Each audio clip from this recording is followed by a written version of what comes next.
Masechet Beisah Daf Daled. We have some very interesting topics today. One thing that we're going to see is a methodological point that sometimes Tanaitic sources, we'll see a Baraita today, uses exaggerated language. And it's a good lesson not to always take every word, every Baraita exactly, literally, because sometimes the rabbis speak in exaggeration. And we'll also see another important topic, which is regarding Yom Tov Sheni in Galut and what the status of it is. So topics we'll see are number one, an egg with a chicken is permitted, a Baraita. We have to explain this. That's where we're going to see the exaggeration. Another case we'll talk about is when you have Shabbat and Yom Tov back to back, and an egg is born on one, can you eat it the next day? And that'll lead into other relevant cases. And then the 2 days of Yom Tov and some related cases regarding that. Okay, however, we begin just with a last point about the Baraita from yesterday. If you remember, here it is. We saw a Baraita yesterday that said that an egg that's born on Shabbat or Yom Tov, so it cannot be used. However, then it says, Usveka asura. So if you're not sure when it was born, so then it's prohibited. And if it gets mixed up in 1,000, then they're all prohibited. So we brought this as a question to those two opinions that say Rabbanan. According to Rabbah, who gives a reason that it's deoraita, then we understand this line, Safek is asura because Safek deoraita the chumrah. However, according to the other two opinions, Rabbi Yitzchak and Rabbi Yosef, who say it's a gezerah, so gezerah is derabanan, and the general rule is that safek derabanan lekula. So therefore, why should it be safek asura? That was our question, and the answer, the first answer we gave, is that this safek asura is talking about a new case. It's actually talking about a terefa, an egg that comes from a sick chicken that will live out the year, and that's why that's asur middeoraita. Okay, fine. That explains that line, but it doesn't explain the next line, that if it fell into 1,000, all of them would be asurot. If you say we're talking about a, if you say the previous case is talking about Beisah Yom Tov, that's davar sheyesh lo matirin. Anything that will become permitted, just wait till tomorrow, then we don't use the principle of nullification. It's not batel, even be'elif. But if you're talking about a terefa egg, then that's going to be prohibited forever, and therefore it should be batel. So why are you saying it's not batel? That was our question. And the basic answer is, even though we're going to have some different formulations of it, our basic answer is an egg is something that's important. It's chashuv, it's something that is sometimes sold as a singly.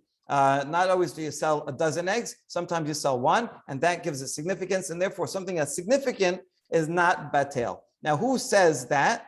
Well, we did see one opinion. It's Rabbi Meir in this Mishnah, who says here, Et shedar kol limanot mekadesh, but some say kol. If you read the word kol there, which is what Rabbi Shimon ben Lakish says, then we have a candidate. Rabbi Meir could be the author of that Baraita.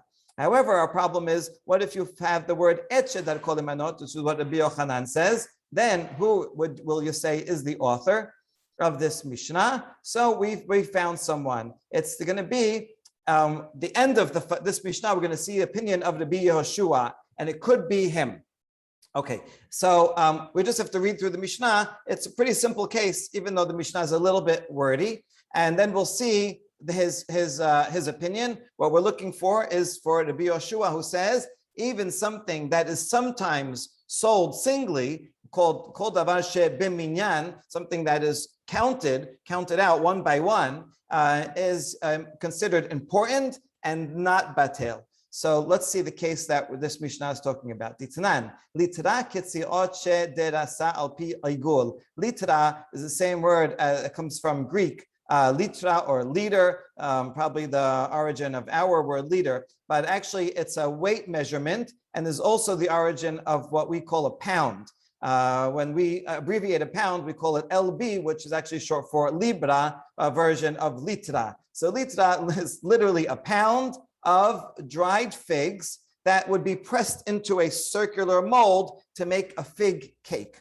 That's what we're talking about. And our problem here is that we put some figs in there that are tebel. we didn't take Teruman Maaser. And we have a lot of them. We have a lot of these fig cakes, and I know I put it on top, the table on top of one of them, but I don't remember which of the vessels I put it on. And or another case, it's really the same case, Al Pi Chabit. I put it on top of a barrel.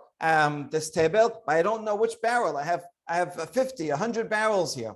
Al Pi Kaveret, or I put it in a basket, on top of a basket, and I don't know which basket I put the table on. So now I have a problem. So now we're going to have a double machloket, a machloket about a machloket. Rabbi Meir has one version of the following machloket between Rabbi Eliezer and Rabbi Yoshua. Rabbi Meir is later, and he's telling us, reporting about earlier Tanaim. So according to Rabbi Meir, this is all not relevant for what we're looking for, because these opinions don't answer the question. But he says, according to Rabbi Eliezer, Omer, ro'in et ha'alyon ki'ilu hen pirudot, v'tachtonot ma'alot et ha'alyonot. What we do is we consider the top layer as if it was loose, and therefore we join together the top layer with all the rest of it. So as long as there is 100 times for teruma, you need 100 times of kosher fruit to nullify something that is tebel. So if there's 100 times in the entire barrel or basket, then it will nullify whatever fruit I put up there that was tebel, and so then that's fine. Even though I know I put it on top, so therefore I shouldn't really consider the rest of it, but figs are only required to bring teruma midrabanan. So therefore, the rabbis are lenient with it, and so that's the most lenient opinion. The second opinion, Rabbi Yoshua Omer, im yesham me'a pumin ya'alu ve'im lav ha'pumin asurin v'shulaim mutarin.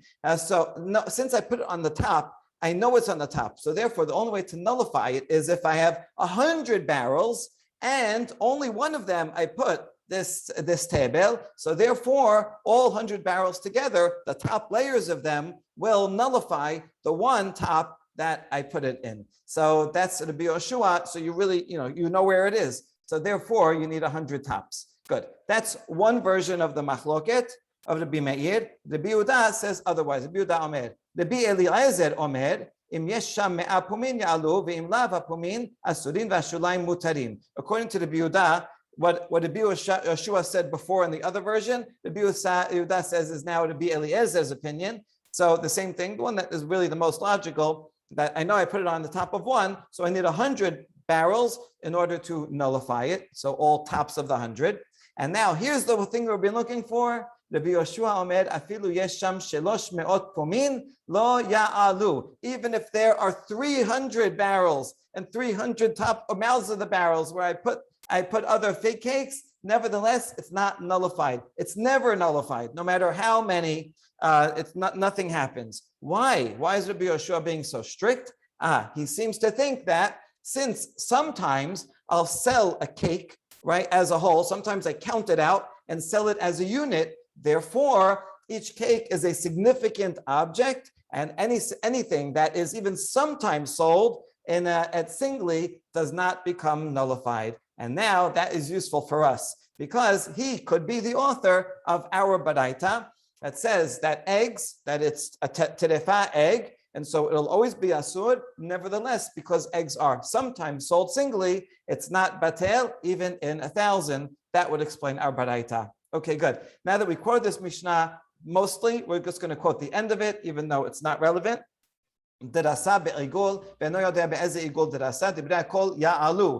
you took this table and you mashed it into a fig cake, and you don't know where it is at all, so everyone agrees that then it does become nullified. So now we say, Divrei HaKol, what do you mean Divrei HaKol? Everyone agrees. We just had a 4-way machloket about this, or 3-way machloket about this. So why are you saying everyone agrees? Amar Rav Papa explains, Hachikama derasa be'igul ve'yoneh be'ezer makom igul derasa ilisfona ilidroma Divrei HaKol ya'alu. What it means is that the previous cases were all on top. So I know where it is. So that's why I have some idea where it is. So then it's a problem to use the whole barrel. But if I put it somewhere in the barrel, I don't even know where in the cake it is. If it's on the north side of the cake, the south side of the cake is totally mixed in, then that's not something that's identifiable anymore, and therefore everyone would agree that it can be nullified in that case. Good. So all that is the answer, the continuation of the answer we mentioned yesterday, and now we're going to have one more answer to the same question. Remember, the question was that Baraita that mentioned that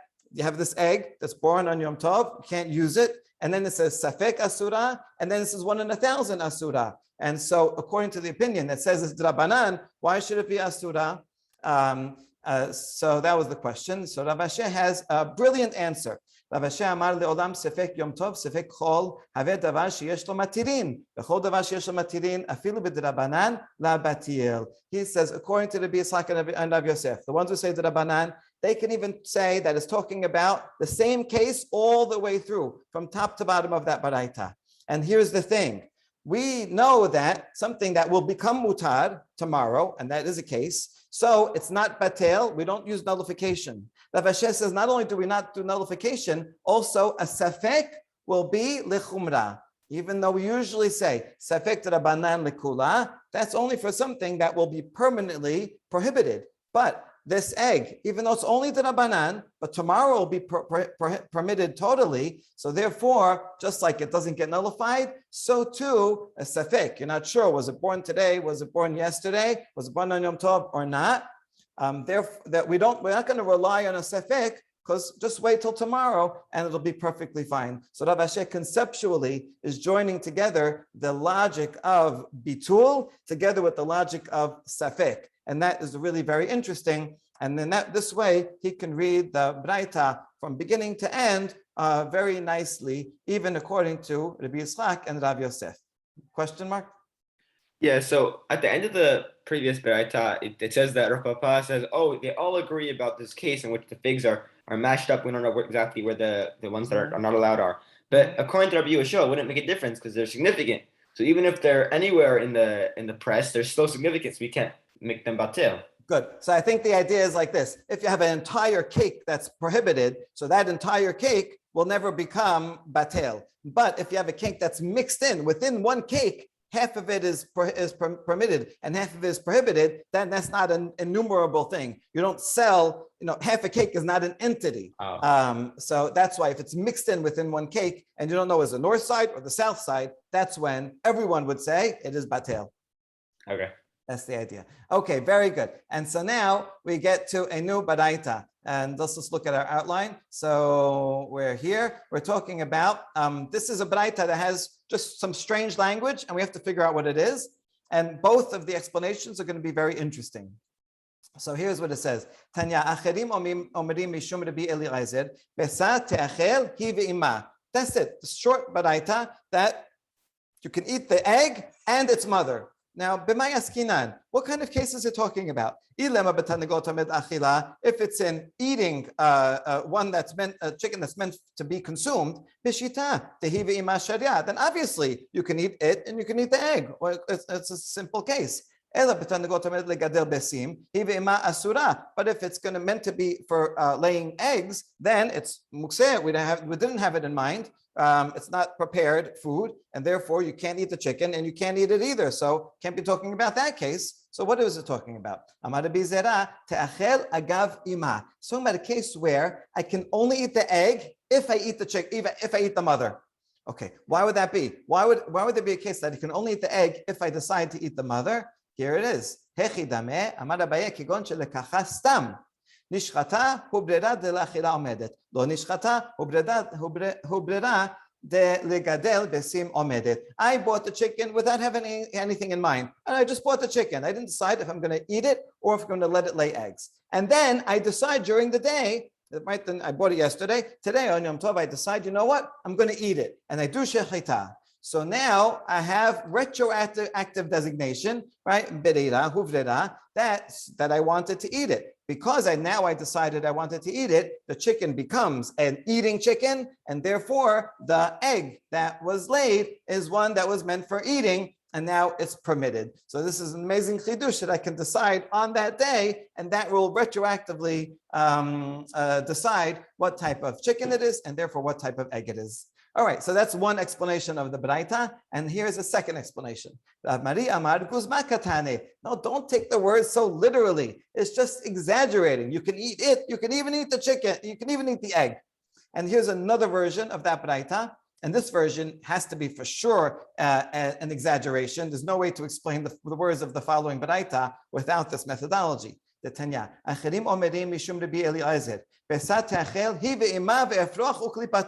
You can eat an egg that's born on Yom Tov, it and its mother and the chick and the shell. Okay, so my klipato, what are you talking about? Eat the shell. Ilema klipa mamash, talking about the eggshell itself. Kilipa bat achilahi. Can anyone eat an eggshell? What are you talking about? Ella efroach biklipato.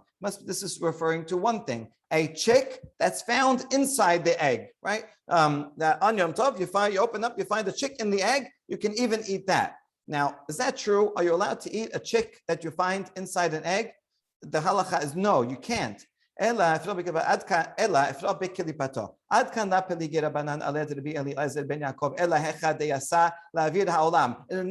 there's a machloket between these two sages about a chick that came out of the shell, right? A newborn chick, are you allowed to eat it or not? That's a machloket. Forget that. But everyone agrees that an unborn chick, you're not allowed to eat. Even if you open it up, it's considered a creepy crawly and is not edible. So therefore, we cannot possibly take this baraita literally that you can eat the mother and the egg and even the chick in the shell, right? This is just an exaggeration. It wants to bring home a point that we really, really follow the lenient opinion in this case, but you're not actually going to eat it. So too in our baraita that doesn't mention the chick and the shell, it's also saying a language of exaggeration. You can eat it, you can eat the egg and its mother. In other words, the whole thing, you can eat it, don't worry. It's not actually giving any extra chidush by saying that also the mother. It's just a way of emphasizing how lenient one can be in such a case. Okay, excellent. So that's really fun to see those two interpretations. And now we're going to have a related case. We're going to end up quoting the Baraita that we started with as a proof here. So we're talking about Shabbat and Yom Tov that are back to back. And an egg is born on the first of the days. Doesn't matter if it's Shabbat Yom Tov or Yom Tov Shabbat. And now you want to eat it on the second day. And this is a machloket, itmar. Shabbat Yom Tov, Rav Amar Noda Bazeh, Asura Bazeh. Rav from Bavel says, no, prohibited, stringent about it. Rabbi Yohanan Amar Noda Bazeh, Muteret Bazeh. Rabbi Yohanan is born on one day, now it's the next day, it's a different day. And so it's permitted. So let's try to analyze the opinion of Rav. Why does he say it's no good? Perhaps Rav thinks that it's one long holy day, and therefore it's born, it's born on the first day, and now it's the second day, it's considered like one long period of holiness, and therefore, for whatever reason, you say it's prohibited, let's say it's mukseh, so then it's going to continue and still be mukseh on the next day. And now, is that the reason? Well, it doesn't make sense. Rav in a different place said the halacha follows some four sages and also to be Eliezer who say that 2 days in a row are separate kedushot. The application there is that if I make an eruv tichumin, I want to go outside the city this way. I make it the first day, let's say Shabbat. Do I have to make another one for the next day if it's the next day is Yom Tov? And they say yes, I have to make two of them because they're two separate periods of holiness. And therefore, he thinks they're two separate periods. If they're two separate periods, then you should be able to eat it on the second day. So he doesn't think that they're one kedusha. So that can't be the reason. Rav itle lehachanat rabba, but Rabbi Yohanan let lehachanat rabba. Rather, the reason is that they're arguing about Rabba's opinion that we saw on the first daf, whether you're allowed to prepare from one day or to the other. Rav says you're not allowed to prepare. He has this law of Rabba, and so it's preparing from Shabbat to Yom Tov or Yom Tov to Shabbat. And Rabbi Yohanan says no, there's no problem of preparing. He doesn't have that law. Good. So that makes sense. And we can even verify that this is already a machloket between Tanaim, even before these two Amoraim. Ketanaim, noda b'Shabbat te'achel b'Yom Tov. B'Yom Tov te'achel b'Shabbat. Rabbi Yehuda Omer, Mishum Rabbi Eliezer, Adayin hin machloket shebet Shammai omrim te'achel, ubet Hillel omrim lo te'achel. So the first Tanakh Kama here says, if it was born on Shabbat, you can eat it on Yom Tov. If it was born on Yom Tov, you can't eat it the next day on Shabbat. So therefore, it's permitted. Well, that would follow the opinion of Rabbi Yohanan. However, Rabbi Yehuda says, no, this will be subject to the same machloket. If you follow Bet Hillel, which we follow, and you don't eat it on the first day, you can't eat it on the second day either. So you see that Rav would follow that opinion, that whatever you do on the first day is the same on the second day. Great. Now we have two stories about this actually happening in two different people's homes. Ushpi zichne. De Rav Ada barahava havu lehanach besim Yom Tov leShabbat ata lekameh. So the host of Ada went to someone's house, and the host, who was not as learned as Rav Ada, came and asked the guest about such a case where you had some betzim that were born on Yom Tov, and this question is, can we eat them on Shabbat? So the host asked the guest, can I roast them today? Today is Yom Tov, so you're allowed to cook, and I want to roast the eggs today that were born today, but I'm not going to eat them today because they're not allowed. So, but we want to eat them tomorrow on Shabbat. That's his question. And so Rav Ada answers, Amar le, my dati, Rav Rabbi Yohanan, halacha Rabbi Yohanan. Says, what are you thinking that you would pose the question, assuming that you think it's allowed? So you must think that we have a general rule. It's true. We have this rule that whenever you have a machlok between Rav and Rabbi Yohanan, halacha follows Rabbi Yohanan. Rabbi Yohanan here is lenient. So therefore, yeah, it should be allowed to eat it on Shabbat. However, you're missing a point here. Afilu Rabbi Yohanan la kashareh ela legom'ah lemachar. Even Rabbi Yohanan, who says you can eat it the next day, he means you can eat it raw. You just swallow the whole, swallow the egg, but you can't cook it. Why? Because on the first day, in this case, the first day is Yom Tov, it's still mukseh, you can't move it even. So therefore, how are you going to roast it? So therefore, yes, you can eat it the next day, but only raw. You can't cook it the first day because you can't move it. You can't. You don't have access to it. So even Rabbi Yochanan would not permit what you're trying to do. And now we have a proof, and this is the Baraita that we read yesterday and that we started today's daf on, and this is a proof for what he said. Sometimes Behatanya is a proof, not a question. Achat Beisah shenoda b'Shabbat, achat Beisah shenoda b'Yom Tov, and metaltilin ota lo lechasot ba et hakeli v'lo lismoch ba kara. An egg that was born on Shabbat or Yom Tov, you cannot move it. You can't use it to cover something else, and you can't use it as a bed post. So you see, you can't use it, therefore you can't roast it. Good. That's story number one about Shabbat and Yom Tov back to back. And now story number two. You could tell that it's hard to find a three-letter root to this word because it's not a Semitic root. It's a Persian word. It means the host, like ushpizin, right, on Sukkot, right, that we're hosting. The Rav Papa. The Papa went to someone's house and he's the guest. Or others say that Papa was the host and a guest came to his house. Either way, they're eating together. And in that house, there were some eggs that were born on Shabbat, and now they want to eat them on Yom Tov. So they came and asked him, can we eat these tomorrow? They're born today, we want to eat them tomorrow. So Papa says, don't ask me today, ask me tomorrow. Okay, why did he push him off? Because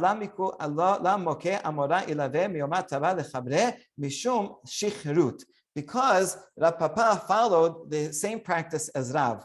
Rav would not give a public lecture. When you say to put an amorah, an announcer. So whenever a rabbi would make an official public lecture, they would have, and then he would speak in a regular voice, and the announcer would speak in a loud voice because there was a lot of people there. Now, anything said in a public lecture, you can take as halacha lema'aseh. So the rabbi had to be totally focused. He can't just say some theory, right? Everybody's listening, and they're going to actually go and do it.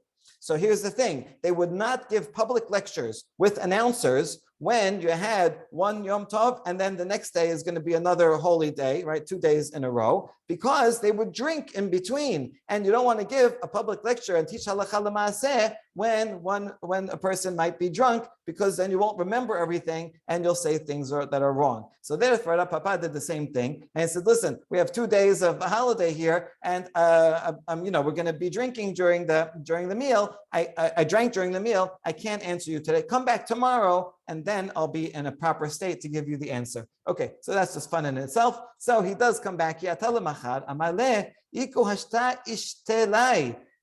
it's a good thing that you came today, because if otherwise I would have forgotten the following, right? If I answered you right away yesterday, I would have given you the wrong answer. I would have said, yes, this general rule, you follow Rabbi Yohanan, and therefore it's permitted. Rabbi Yohanan is lenient. I would have said that. But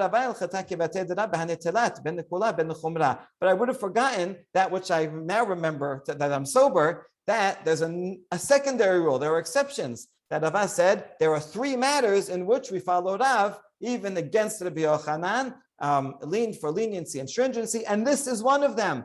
And therefore, he also would be said we have to be stringent, and you cannot use the egg from one day to the next. Good. So that's the case here. Rabbi Yohanan permits, prohibits. We saw 2 explanations. Is it because it's one kedusha or because it's preparing? And we said 2 stories that both decide the case stringently, although for different reasons.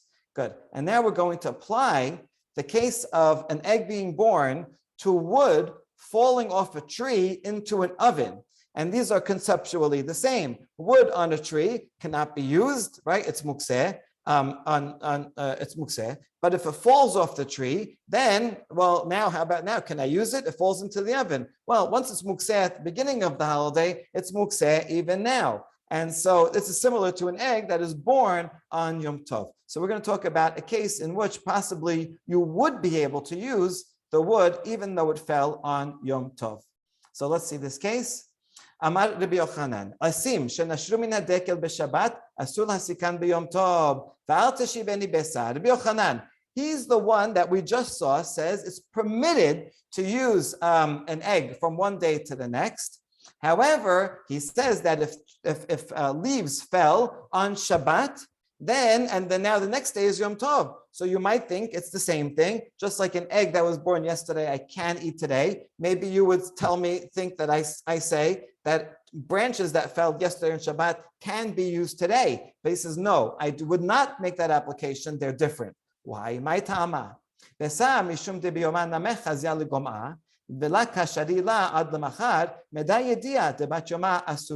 difference is that an egg potentially you could swallow on Shabbat, and nevertheless we say no, you can't. Don't swallow it on Shabbat, only tomorrow.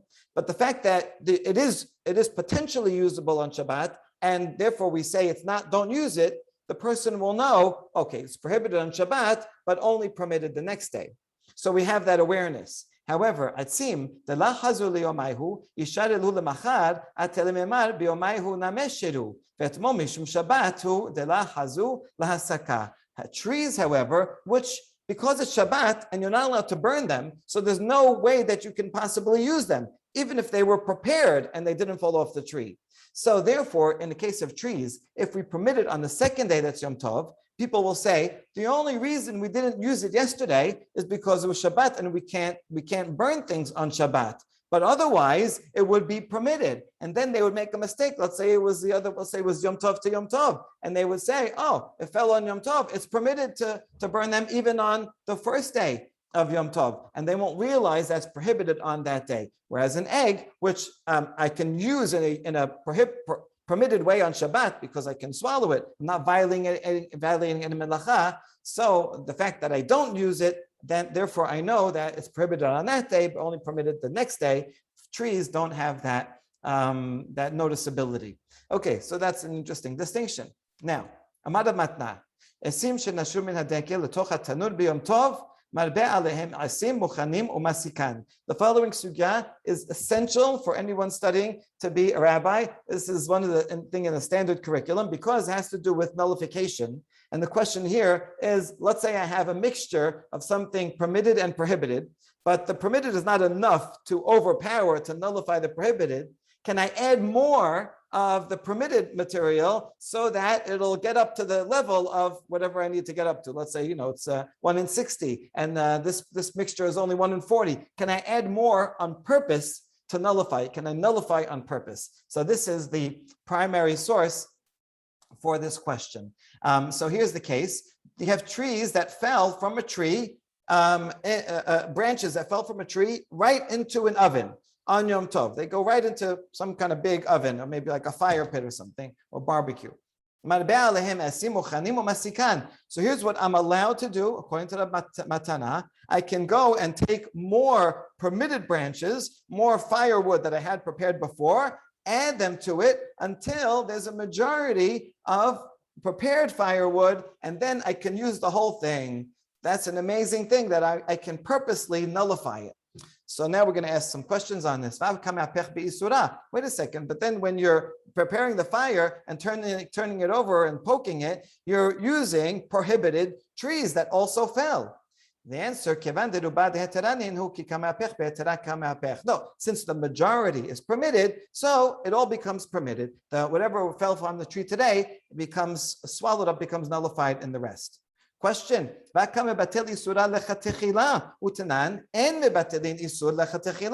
but you put it in on purpose. And we have a Mishnah that says you're not allowed to add more to nullify something on purpose. If it happened, by mistake, some milk dropped and fell into the pot while I was pouring the milk for coffee. By mistake, fine, you can do it, but you can't put it in on purpose. So the answer is only in a deoraita, that's when you can't add things on purpose. But in a drabanan law, I am allowed to add things on purpose. So that is a huge distinction. And it doesn't mean now in any drabanan you can just go and add it in. The cases where it already fell in, so it already got mixed up somewhat and by itself. But now I'm just going to add more to whatever prohibited is in there in order to increase the level so that it will be nullified. But I can't start the process of nullification on purpose, even according to this opinion. Rav Assi,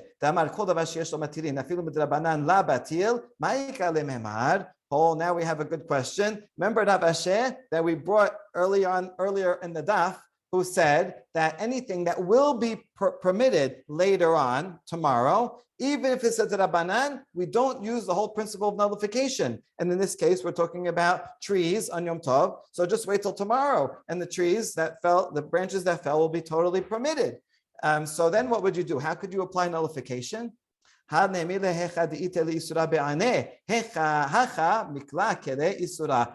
answer. Rav Assi's principle only applies when the thing is going to still be around. He was talking about an egg. If I don't eat the egg today, it'll be around tomorrow and it's permitted. Therefore, it never becomes nullified. But the branches, I'm burning them. And therefore, they're going to just be ashes. They're not going to be around tomorrow. So this is not called davar sheyesh lo matirin. This is a davar that's not going to be in existence tomorrow. And therefore, it's like something that does not have matirin. It's prohibited now. And I don't only have to think about it now because it's not going to exist tomorrow. And therefore, it can, in fact, be nullified. Okay, another brilliant distinction here. Also, even though this sugya looks like it's disjointed, it's talking about all different cases, you see that they bring the Baraita from the beginning, then they bring Rav Assi from that previous case and apply the same principle here. So really all these cases are interestingly interweaved with each other, just thinking about these fundamental principles as they apply to all these other cases. All right, and now we get to the next and final topic, which is when we have 2 days of Yom Tov. Then what is the law? We just talked about Yom Tov and Shabbat, but how about Yom Tov back to back in exile? Itema shenei yamim tobim shel galuyot. Rav amar noda bazeh muteret bazeh. Even though Rav was machmir on the previous case, in this case it says it's fine. 2 days Yom Tov and an egg is born on one day, you can eat it the second day. Rav Assi amar noda bazeh asura bazeh. But now Rav Assi is the one that says no, it's not allowed. Let's see why. So maybe Rav Assi thinks that when the rabbis decided that you have to keep 2 days of Yom Tov because you're in Galut and you don't know when the new moon is, and so you're not sure is today Pesach or is tomorrow Pesach. So they established you have to commemorate 2 days. When they did that, they didn't establish it. There's 2 ways to think about it. That the first day is Sefek, the second day of Sefek is Sefek, but only one of the days is actually the day. The other way to think about it is that once they said you have to keep 2 days, it's now one long holiday. It's one period of kedusha, and that's integrated, and you don't distinguish between day 1 and day 2. So perhaps he thinks that it's all one long period of holiness. That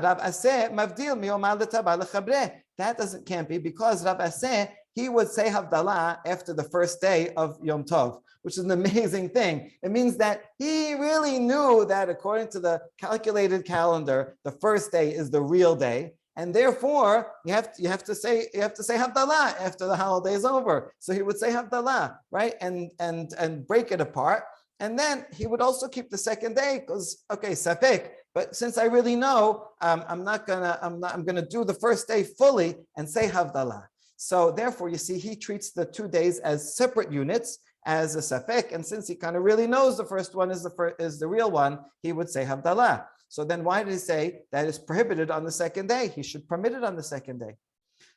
So the answer is Rav Assi.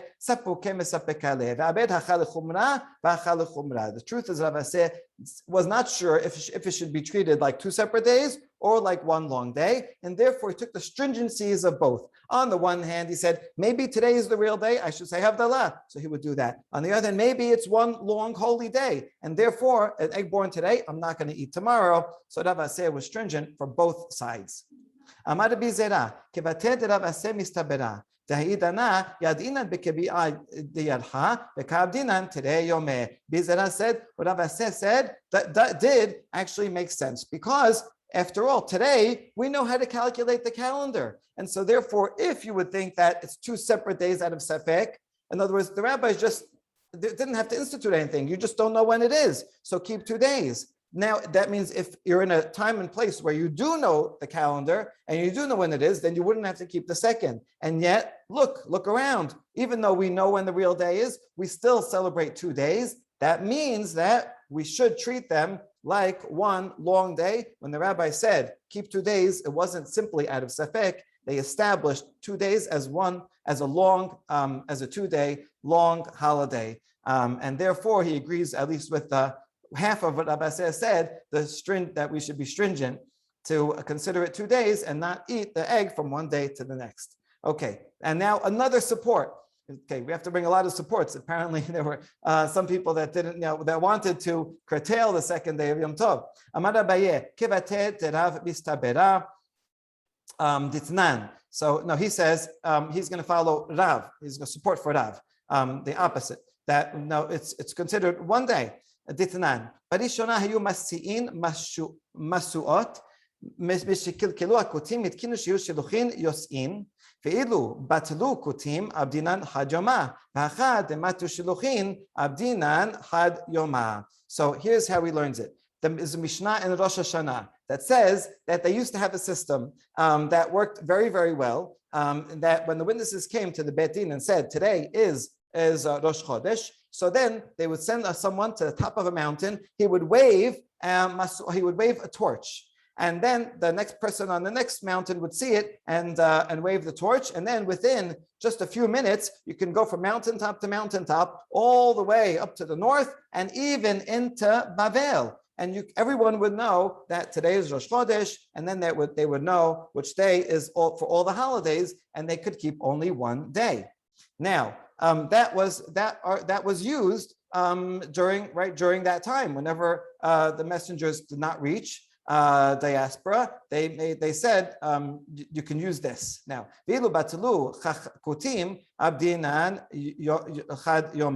and so there was now these heretics, the Samaritans. They had a different calendar, so they interfered with the system. They would go on the wrong day and just wave a torch from somewhere. and then they would trigger the rest of the torches on the wrong day. And so the rabbis had to stop that system, and they couldn't do it anymore. Now, if the Samaritans had not interfered, then the sages would have returned to the original custom and would have said, you can do one day everywhere. And the truth is that anywhere messengers arrive, they also do one day. In Eretz Yisrael, they do one day. And so therefore, if we know when it is, we should also only keep one day. And that supports Rav, who said if it's born on first day, you can eat it on the second day because they're two separate days, only out of safek. If it's only done out of safek, then if you know, you wouldn't have to keep 2 days. And that, in fact, was the system back then.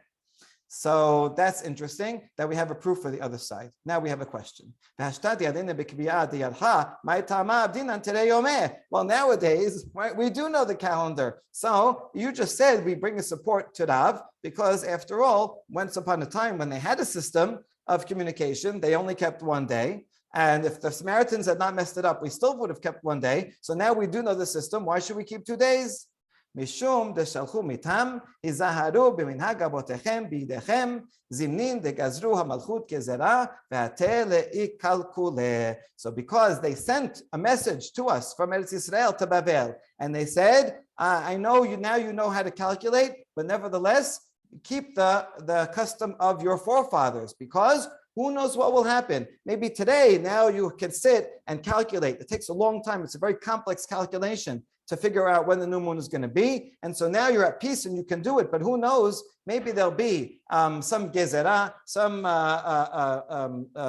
prohibition by the government, and they won't allow you to learn Torah, and they won't give you the time to sit and make the calculation. And then you'll have to go back to the original system. And by then, people won't know how to do 2 days of Yom Tov anymore. So therefore, just in case, continue to do two days of Yom Tov, even though now you know the day, maybe the system will get messed up once again, and you'll have to go back to the original system. And that is why even today we have 2 days of Yom Tov. So I know you're going to ask, yeah, but today, it's easy to make the calculation. In any case, they could just send a WhatsApp message from Israel and say, okay, we decided it today. There's really no way we're going to possibly go back to the original problem. So that is a good question. One answer is we need a bet din to undo this because it was now accepted as a very strong custom and halacha and gezerah, and therefore you would need a bet din to undo it. Right? The point is that they instituted it even though they knew the day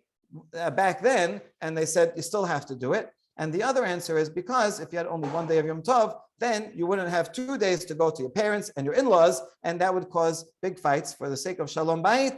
Therefore, we should continue to make 2 days of Yom Tov. Baruch Adonai le'olam. Amen ve'amen.